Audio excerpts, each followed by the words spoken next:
অন্নপূর্ণা ভান্ডার প্রকল্পের মহিলাদের জন্য বড় সুসংবাদ।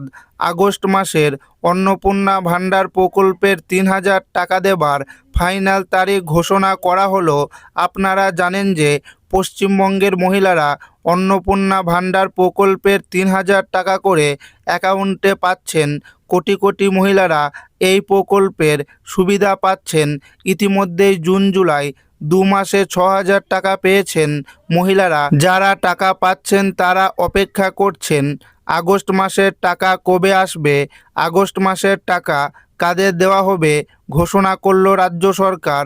তো আগস্ট মাসে অন্নপূর্ণা ভান্ডার প্রকল্পের টাকা কত তারিখে আপনাদের ব্যাংক অ্যাকাউন্টে ঢুকবে, এই টাকা কাদের কাদের দেওয়া হবে না, সমস্ত কিছু জানিয়ে দেব আজকের এই ভিডিওটিতে এবং আপনাদেরকে প্রমাণ সমেত দেখাবো।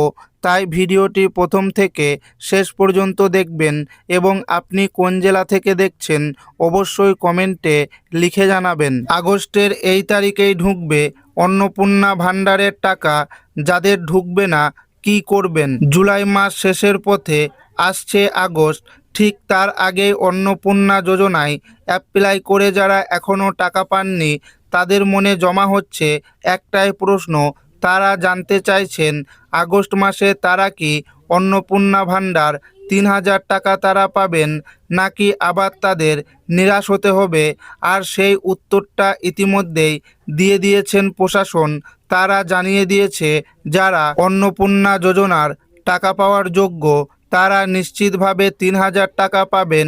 বিজেপি সরকার ক্ষমতায় আসার পরেই অন্নপূর্ণা যোজনা চালু করে ইতিমধ্যেই দুবারে এই প্রকল্পের টাকা পেয়েছেন ১ কোটির বেশি মহিলা।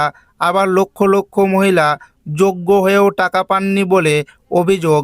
আর যারা এখনও টাকা পাননি তাদের আবেদন নতুন করে যাচাই শুরু করেছে প্রশাসন।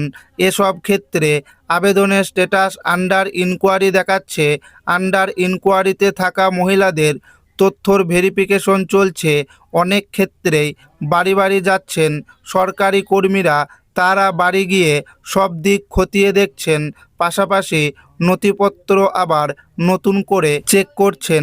সূত্রের খবর, আন্ডার ইনকোয়ারিতে থাকা অনেক মহিলার ভেরিফিকেশনের কাগজ ইতিমধ্যেই শেষ হয়েছে, কিন্তু এখনও তাদের অ্যাপ্লিকেশন স্ট্যাটাস বদলায়নি। টেকনিক্যাল নানা কারণেই এই সমস্যা হচ্ছে। তবে সব নথি ঠিক থাকলে চিন্তার কিছু নেই। ভেরিফিকেশন হয়ে যাওয়া মহিলারা আগস্ট মাসেই নতুন করে টাকা পেয়ে যাবেন। এছাড়া যারা আগে টাকা পেয়েছেন তাদের অ্যাকাউন্টেও ঢুকে যাবে ৩,০০০ টাকা। ভেরিফিকেশনের সময় যারা সঠিক নথি দেখাতে পারেননি, ভুল তথ্য দিয়েছেন বা তথ্য গোপন করেছেন তারা অন্নপূর্ণা যোজনার টাকা পাবেন না। অন্নপূর্ণা ভান্ডারের ৩,০০০ টাকা কবে ব্যাংক অ্যাকাউন্টে জমা হবে তা নিয়ে রাজ্যের লক্ষ লক্ষ মহিলার মধ্যে বাড়ছে উৎসাহ। জুলাই মাসের কিস্তি পাওয়ার পর এবার আগস্টের টাকা কবে আসবে সেই প্রশ্নই ঘুরছে উপভোক্তাদের মনে। সরকারি নিয়ম অনুযায়ী অন্নপূর্ণা ভান্ডারের অর্থ ডাইরেক্ট বেনিফিট ট্রান্সফার ডিবিটির মাধ্যমে আধার সংযুক্ত ব্যাংক অ্যাকাউন্টে পাঠানো হয়। যাদের ভেরিফিকেশন সম্পূর্ণ হয়েছে এবং নথিতে কোনো সমস্যা নেই তাদের আগস্টের কিস্তিও ধাপে ধাপে পাঠানো হবে। সরকার এখনও আগস্ট মাসের জন্য নির্দিষ্ট কোনো পেমেন্টের তারিখ ঘোষণা করেনি। তবে আগের কিস্তিগুলির ধারা এবং প্রশাসনিক প্রক্রিয়া অনুযায়ী ভেরিফিকেশন সম্পূর্ণ হওয়া উপভোক্তাদের অ্যাকাউন্টে মাসের শুরু থেকেই পর্যায়ক্রমে টাকা জমা পড়তে পারে। নির্ধারিত সময়ের মধ্যেও টাকা না আসে তাহলে প্রথমে আবেদন ও ভেরিফিকেশন স্ট্যাটাস পরীক্ষা করতে হবে। প্রয়োজনে সংশ্লিষ্ট দপ্তর বা বিডিও অফিসে যোগাযোগ করতে হবে। অনেক ক্ষেত্রে ভেরিফিকেশন বা ব্যাংক সংক্রান্ত সমস্যার কারণে টাকা আসতে দেরি হতে পারে।